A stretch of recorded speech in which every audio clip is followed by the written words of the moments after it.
Assalamualaikum warahmatullahi wabarakatuh.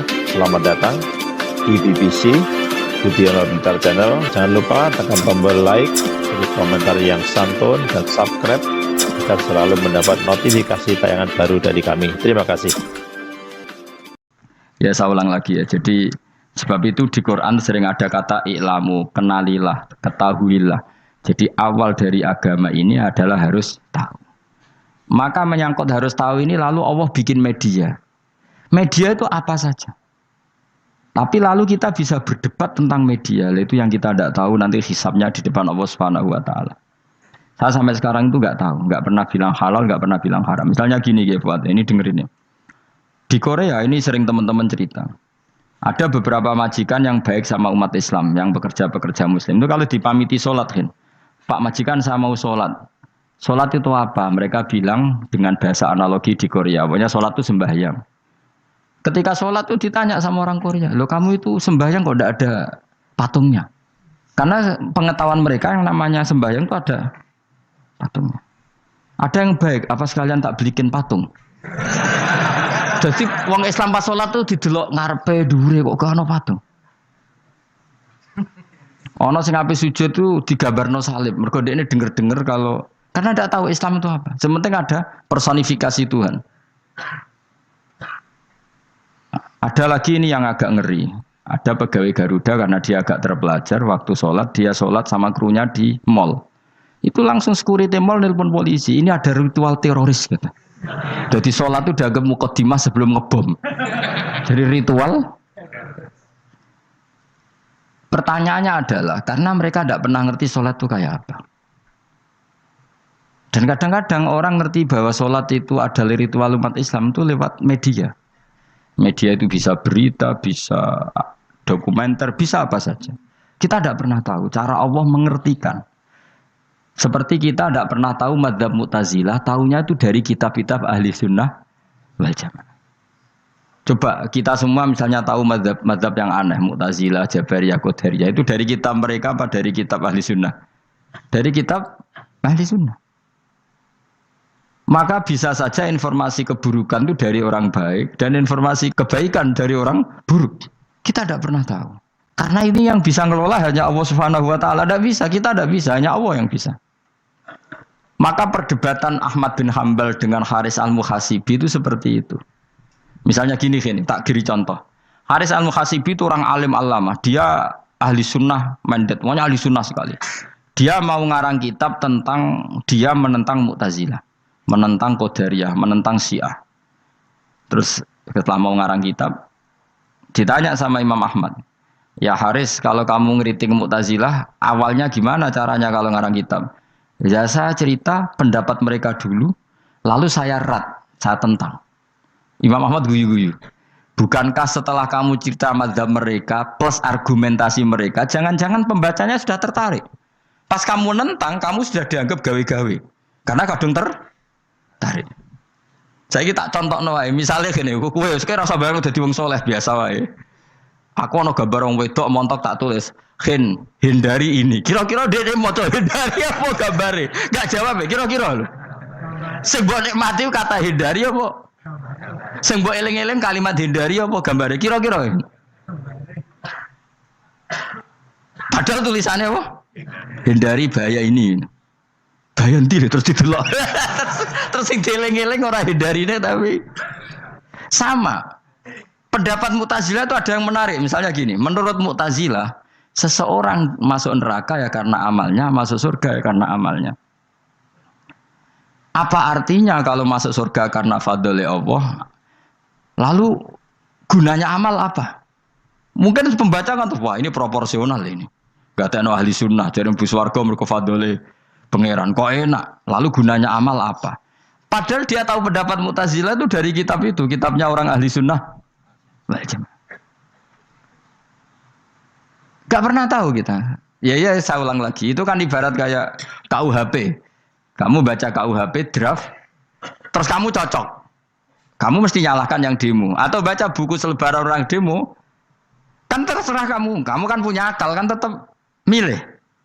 Nomor tetap nomor milih. Problemnya kata Imam Ahmad itu, Ketika kamu menceritakan pendapat Mu'tazilah, bisa-bisa orang itu kadung tertarik. Ketika mulai kamu tentang, orang itu gak tertarik sama penentangan kamu. Berarti kamu ikut menyebarkan Mu'tazilah. Sama seperti tadi, gambar perempuan yang agak jorok tadi sebetulnya tak tulisi kata hindari. Padahal Ruhin gak tahu eling wong wedok gara-gara tak kei gambar hindari bahaya ini malah jadi eling. Ora eling tulisannya eling. Nah, hakikat saya ini penyebar kata hindari apa penyebar gambar itu? Coba. Lalu status saya ini pengedar gambar itu apa pengedar kata hindari? Lah iya yang mengedarkan kata hindari tapi yang mengedarkan. Nah, sama sekarang pertanyaannya, kalau kamu ngarang kitab anti Mu'tazilah itu sebenarnya pengedar mazhab Mu'tazilah apa penentang? Ya pengedar juga karena umat tahu dari kitab kamu. Dong toh. Lah ya mulane ku dadi perdebatan, kok kaya iya kaya ora. Juga tuh gale gini misalnya, kamu jangan milih presiden yang dari militer, itu pasti keras, tegas, terus kaku. Ternyata pembaca itu wataknya militer. Lu cari yang begini, pusing kan kamu. Agak suka presiden sipil, nggak tegas. Padahal kamu nulis itu untuk menggiring orang milih presiden. Jangan milih yang militer, pasti tegas, nggak demokratis, nggak nerima pendapat. Ternyata pembacanya suka saya punya pemimpin yang tegas. Habis kamu kan? Yang tahu hati orang itu siapa? Makanya ketika kitab Ahli Sunnah dipenuhi dengan cerita-cerita madzhab Mu'tazilah, itu sebetulnya kamu itu pengedar apa penentang? Itu pertanyaan Ahmad bin. Akhirnya Imam Haris Al-Muhasibi bilang gini. Enggak, maksud jenengan itu ngelarang apa dukung. Pokoknya mergo mangkel. Dari Imam Anjo aku pokoknya ngomong ngono ae pokoknya. Terus akhirnya Imam yes nang ngoten ketok arahe jenengan mboten sedo ngarang. Makanya Haris Al-Muhasibi akhirnya enggak mengarang kitab itu. Dia sebenarnya pernah rencana Kitabul Firaq fil Islam. Dia mau ngarang kitab kelompok-kelompok dalam Islam. Ya coba mau apa coba? Misalnya kamu bela tahlil nasibnya juga seperti itu. Hujahnya tahlil, ini gini. Terus hujahnya penentang tahlil. Yang bisa mengendalikan pikiran pembaca siapa? Ternyata dia tertarik sama pikiran penentang. Lucunya yang menceritakan kamu, pengagum tahlil. Kan tidak pernah tahu. Mana nak dari ceritanya Mbah Mun lucu. Mbah Mun itu mondok Lirboyo. Itu di Bandar Kidul akeh wong ayu. Itu dulu babanya Mbah Mun itu ada yang suka orang sana sampai nikah orang sana juga pulang ke sarang. Itu diantara mbah-mbahnya Mbah Mun. Suka perempuan sana terus nikah sana nggak pernah pulang ke sarang. Nah, Mbah Mun itu lahir dari adiknya, pokoknya dari keluarga, dari saudara yang nggak pernah pulang dari Bandar. Diwasiati, Mun nak mondok ujo geman dolan ning Bandar Kidul. Wah, akeh wong ayu. Akhirnya malah penasaran. Justru kalimat itu yang menjadikan maksudnya aku ajune nganti sepiro kok nganti mbahku katut kan malah akhirnya penasaran. Lare kata Mbah Mun tak angen-angen bener Imam Ahmad bin Hambal. Maksudnya itu kalimat itu pancen ribet. Kalimat itu ribet pancen. Coba milih mana coba? Jong ojo geman moro pasar opo lah nang daerah kono. Ono opo? Bahaya kan. Gara-gara kamu melafatkan itu malah orang penasaran. Di sana ada bareng delok ning kono ya nak terus mulai tak ora. Nah, makanya pertanyaannya, pengarang buku juga kena hisab karena sebetulnya apa yang dia tentang orang lain menjadi tahu karena ceritanya dia. Coba kamu ngarang kitab saja yang anti Syiah atau anti Mu'tazilah atau anti Murji'ah atau anti otoritarian, mesti pembaca itu nggak bisa kamu kendalikan. Nah, itu juga rawan hisab, makanya berat. Pokoknya walatus aluna yauma idzin anin naim. Semua itu nanti dimintai tanggung jawab oleh Allah Subhanahu wa Ta'ala. Karena kita tidak pernah tahu. Akhirnya Haris Al-Muhasibi gak ngarang kitab. Imam Ahmad itu tidak punya karangan kecuali riwayat Musnadu Ahmad bin Hambal. Kalau ada 14 juz. Dia tidak punya karangan. Ketika ditanya, saya takut membuat hal baru dalam Islam. Karena karangan itu kan mesti melogikakan hukum. Sementara Allah tuh kadang nggak butuh dijustifikasi seperti itu. Jadi cara kitab usul fikih ini, sama tak bedai. Mungkin nggak Allah menyuruh kamu ngangkat gunung Merapi tanpa alat? Nggak, jawab saja. Latihan pinter. Mungkin nggak Allah menyuruh kamu disuruh ngangkat gunung Merapi? Mungkin nggak? Mungkin apa enggak? Nah, itu ulama usul fikih berdebat. Ada mengatakan tidak mungkin. Karena Allah tidak akan memerintahkan sesuatu yang tidak dimampui mukhatab, yang tidak dimampui manusia. Masuk akal. Kaul kedua mengatakan mungkin, butuhe Allah iku mau wong muni yo tok nurut. Senajan to gak mungkin. Ayo Hen, Gunung Merapi angkat Hen. Nggih Gusti, siap. Langsung melayu mara. Wih Allah wis seneng wah nurute cek iki. Tapi ya kemungkinan cek goblok ora takok sik. Kita kan tidak pernah tahu, makanya ulama ini debat.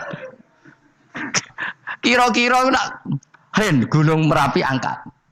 Potensinya kan dua, kue langsung melayu apa ngangkat. Potensinya kan kok goblok ngono ora takok. Bicarane kok. Tapi ya mungkin dilembek pangeran. Cek nuruti ora paham-paham lah melayu. Ki milih ndi? Status sing ngene iki nurut apa goblok? Jawab, nurut apa goblok? Ya nurut goblok. Ya coba ngono. Kita ndak pernah tahu. Mulane tetap akhirnya pada akhirnya kita itu wain adri. Kita tidak pernah tahu.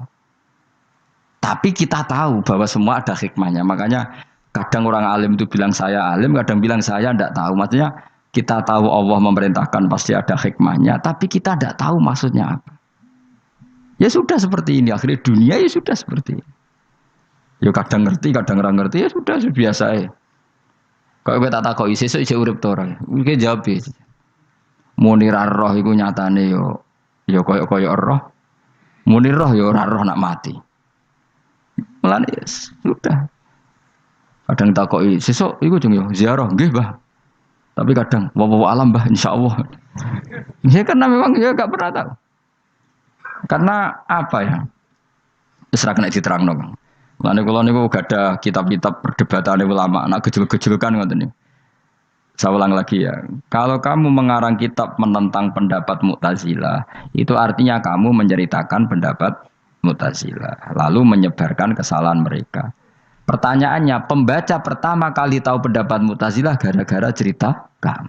Itu sama, pembaca tahu gambar perempuan gara-gara edaran kamu. Meskipun kamu menulis hindari, tapi kan menjadi tahu. Kamu berarti penyebar kata hindari apa penyebar gambar? Apa penyebar kata hindari? Itu ibarat kayak gini, ada anak kecil baru umur SMP kamu nak hindari narkoba. Bentuknya kayak ini loh. Nak. Padahal anak kamu itu bakat soleh yang nggak terlintas narkoba. Gara-gara buat cerita ini menjadi tahu. Sekarang omongan iku dihisap tahu orang menjadi tahu gara-gara kamu. Tapi kamu nggak ngandani takut anak kamu kejebak narkoba. Milih mana? Bingung tau ke? Wingi-wingi ra bingung ora tau mikir. Maksudnya ya terus. Aku ya gumun, wong ora tau mikir ya do urip. Jadi ya sudah. Ya angel pancen urip ya angel. Mane ngaji ben mane ngaji. Ngaji minal fajr. Minal fajr. Itu satu-satunya ayat sing turun mok sak kalimat. Dadi ora sak ayat mok sak kalimat, sak kata kalau dalam bahasa Indonesia. Menurut terus. Teman-teman, terima kasih telah menonton video ini. Semoga bermanfaat bagi kita semuanya. Amin, amin, ya rabbal alamin. Ini kita akhiri. Wassalamualaikum warahmatullahi wabarakatuh.